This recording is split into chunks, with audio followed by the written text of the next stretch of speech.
Bonjour à tous, je vais vous présenter de façon assez rapide l'application Photogène, qui est une application iPad que j'utilise notamment lorsque je suis à l'extérieur et que je souhaite voir mes photos sur l'écran de l'iPad et pouvoir les modifier. J'ai la possibilité avec cette application notamment de pouvoir les envoyer directement vers les réseaux sociaux. Donc cette petite vidéo pour vous montrer rapidement quelles sont les quelques fonctionnalités qui pourraient vous intéresser si tout au moins vous avez la tablette. Donc on va lancer l'application.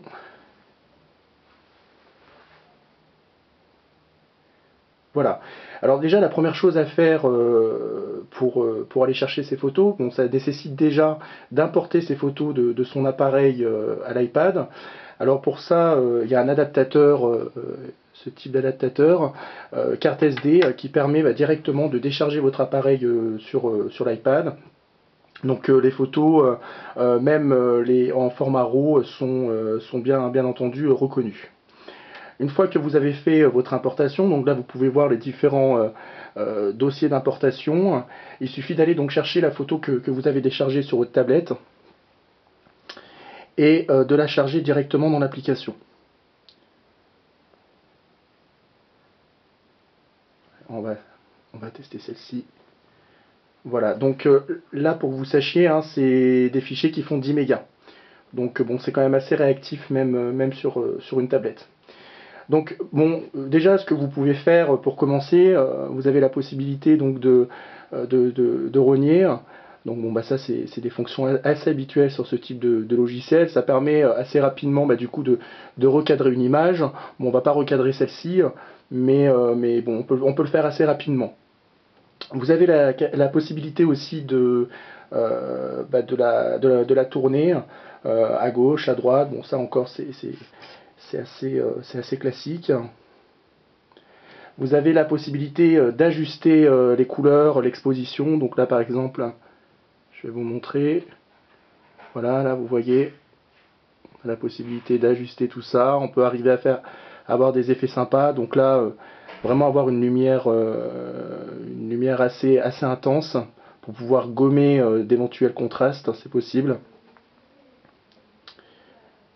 Vous avez la possibilité de faire des retouches mineures, notamment lorsque vous prenez des portraits. Bon, ça arrive pas très souvent, mais vous pouvez avoir des yeux rouges, donc vous pouvez directement du coup les modifier ici.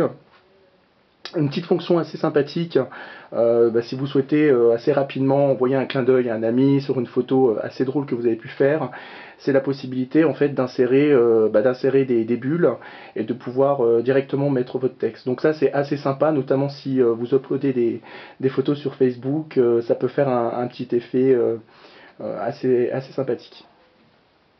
Donc vous avez aussi la possibilité d'avoir des filtres.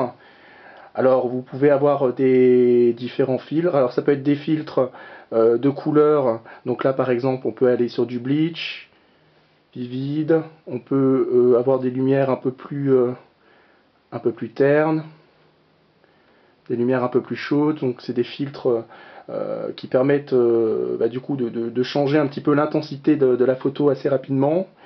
Vous avez des modes noir et blanc. Vous avez des modes vintage, etc., etc.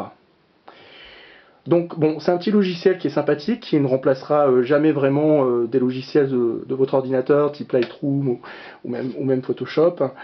Par contre, c'est quand même pas mal quand on est en mobilité, qu'on a une photo prise sur le moment, qui est très sympa, qu'on souhaite partager sur des réseaux sociaux, ça peut être bien. Et puis au-delà de ça, de pouvoir visionner aussi avant de supprimer malencontreusement des photos. Là aussi, c'est assez intéressant. Et puis ensuite, vous avez la possibilité donc d'exporter, de changer la résolution, d'exporter vers Twitter, vers Facebook, vers Flickr, vers votre serveur FTP, etc. Vous pouvez même l'imprimer si vous êtes sur votre réseau sans fil.